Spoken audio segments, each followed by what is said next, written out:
Hi, I am Rukmani Sharma. आज इस video में मैं आपको सिखाने जा रही हूँ कि प्रीपोजिशंस को किस प्रकार से हम करेक्ट तरीके से यूज़ कर सकते हैं। ज़्यादातर मिस्टेक्स राइटिंग में प्रीपोजिशंस की ही होती हैं और बच्चों को नहीं पता चल पाता है कि कौन सी प्रीपोजिशन कहाँ पर यूज़ करें। उनको जानने का एकमात्र तरीका यही है कि हम उनकी प्रैक्टिस करें और उनको बार बार देखें, पहचानें कि कौन सी वर्ब के साथ कौन सा प्रीपोजिशन यूज़ होता है। वैसे तो प्रीपोजिशंस नाउन, प्रोनाउन और एडवर्ब, एडजेक्टिव के साथ सभी के साथ यूज़ हो सकती हैं, लेकिन यहाँ हम सबसे पहले जो डिस्कस करने जा रहे हैं वो है वर्ब के साथ, यानी कि वर्ब के जस्ट बाद कौन सी प्रीपोजिशन आनी चाहिए। तो चलिए शुरू करते हैं। और अगर आप इस चैनल पर नए हैं तो चैनल को सब्सक्राइब करिए और इससे पहले की वीडियो आप देखते रहिए। वोकेबुलरी के लिए मैंने एक नई सीरीज शुरू करी है जिसमें मैं पहले आपको ब्रिटिश और अमेरिकन वर्ड्स का डिफरेंस बता चुकी हूँ। आप उस वीडियो को देख सकते हैं और आगे आने वाली वीडियो का नोटिफिकेशन आपको मिलता रहेगा अगर आप सब्सक्राइब करने के साथ साथ बेल आइकन को भी प्रेस करते हैं तो। ओके, बिना डिले किए चलिए हम शुरू करते हैं आज की अपनी वीडियो। आपको वीडियो देखते समय मेन ध्यान देना है वर्ब के मीनिंग पर और उसके साथ कौन सा प्रीपोजिशन यूज़ हो रहा है उस पर। अब पहली इसमें वर्ब है कंसिस्ट। कंसिस्ट के बाद ऑफ लगता है और इन भी लगता है और इसका मतलब होता है हैव, यानी कि पास में होना, किसी चीज़ में होना।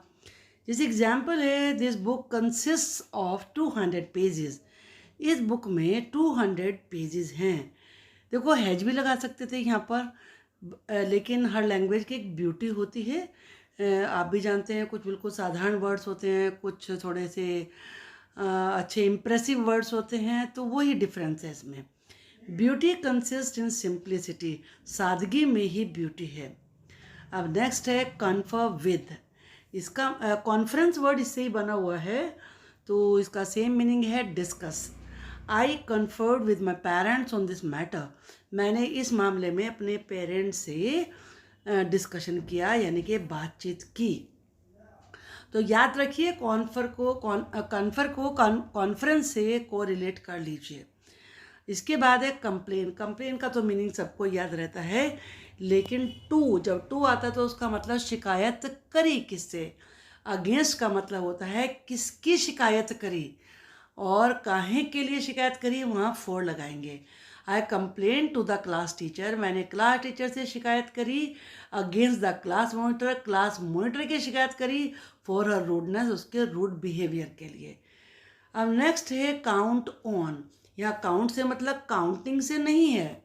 काउंट के बाद जब ऑन लगा होता है तो इसका मतलब होता है निर्भर होना, भरोसा करना। You can count on me for my full support. मेरे फुल सपोर्ट के लिए तुम मेरे ऊपर पूरा भरोसा कर सकते हो। नेक्स्ट है फिफ्थ है कॉरस्पॉन्डेंस वर्ड तो आपने सुना होगा, तो इसका मतलब होता है right. I corresponded with her last Sunday. मैंने लास्ट संडे में उसके साथ उसको लिखा या उसके साथ कॉरस्पॉन्डेंस किया। तो याद रखिए कॉरस्पॉन्डेंस से इसको कोरिलेट कर लीजिए।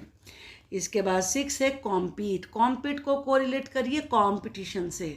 कंपटीशन का सेम मीनिंग होता है कॉन्टेस्ट, ये वर्ब भी होता है, इसके साथ विद भी आता है और फॉर भी आता है, लेकिन सेम नहीं है, अलग अलग सिचुएशन में प्रयोग होते हैं। किसके साथ कॉम्पीट किया, वहाँ विद आएगा। काहे के लिए कॉम्पीट किया, वहाँ फॉर आएगा। My students competed with one another for the prize. मेरे स्टूडेंट्स ने प्राइज के लिए एक दूसरे से कंपटीशन किया। 6 है क्रैश इनटू। क्रैश टूट जाना भी होता है और क्रैश का मतलब टकराना भी होता है। तो जब क्रैश के बाद इनटू लगा हो तो तब इसका मतलब टकराना होता है, हिट करना। His car crashed into a tree. उसकी कार एक ट्री से टकरा गई, यानी कि कार ने ट्री को हिट किया जब when he lost control over it, यानी कि जब उसका नियंत्रण अपनी कार पे खो गया तो उसकी कार ट्री से हिट हो गई। 7. कंपेयर विद, कंपेयर के बाद विद भी आता है, टू भी आता है, लेकिन जब एक से एक जैसी चीज़ों को कंपेयर करते हैं तो तब इसके साथ विद यूज़ होता है। जैसे यहाँ पे लिखा है compare your answers with Rekha's, कि आप अपने आंसर रेखा के आंसर से कंपेयर करो, क्योंकि आंसर की तुलना आंसर से ही हो रही है इसलिए विद आएगा। लेकिन जब डिसिमिलर थिंग्स होती हैं, यानी कि जो सिमिलर नहीं होती, तो तब टू लगाते हैं। एग्जाम्पल है ही इज़ सो बोल्ड, वह इतना बोल्ड है that he is compare to lion, कि उसकी तुलना लॉयन से होती है। ही की तुलना लॉयन से हो रही है, अलग अलग तरह की चीज़ें हैं। अब 9 देखिए, क्योर ऑफ।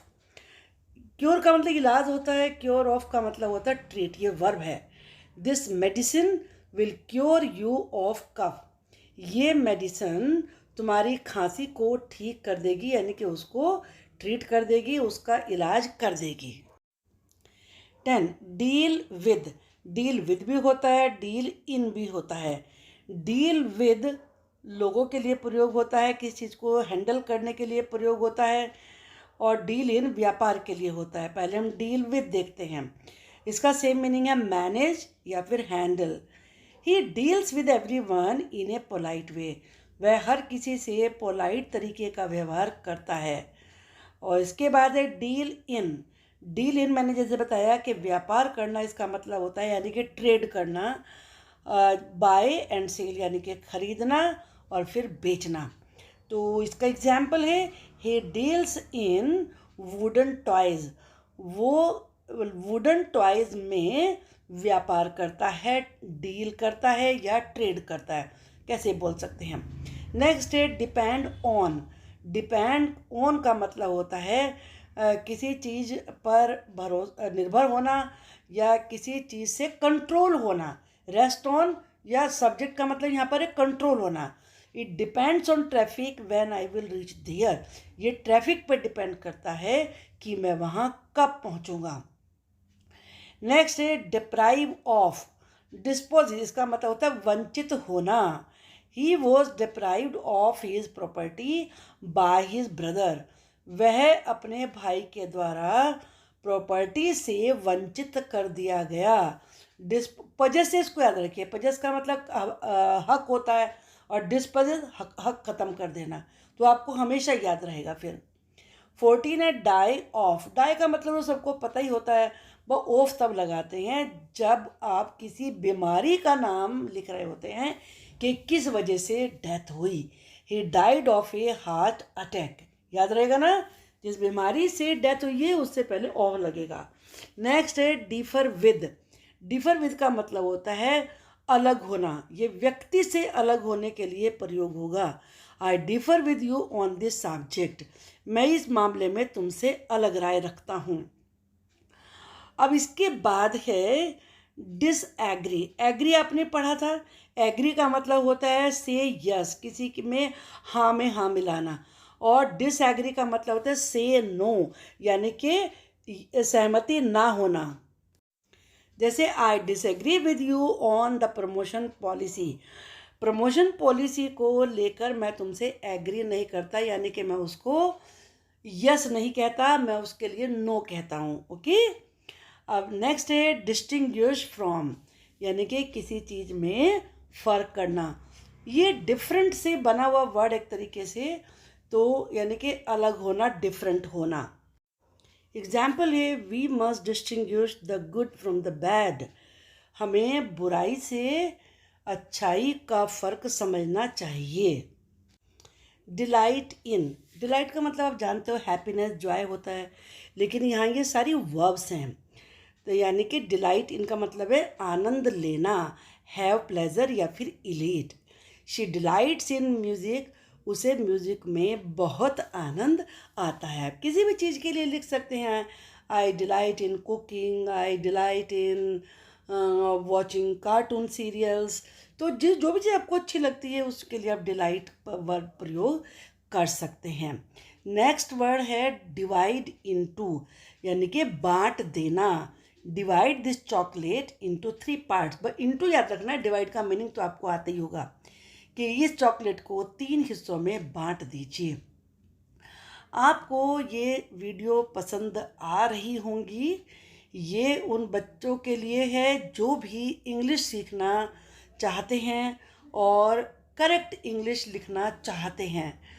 प्रीपोजिशन जैसे मैंने बताया, फ्रिक्वेंट मिस्टेक्स होती हैं प्रीपोजिशन की, तो वीडियो को आप देखिए। और मैं काफ़ी सारी इसकी वीडियोस बनाने वाली हूँ, तो सबकी सब वीडियो आप तक पहुँचे उसके लिए चैनल को सब्सक्राइब करिए, बेल आइकन को प्रेस करिए, आपके पास नोटिफिकेशन पहुँच जाएगा और फिर जैसे ही वीडियो बन के रेडी होगी आप उसको देख सकते हैं। ओके।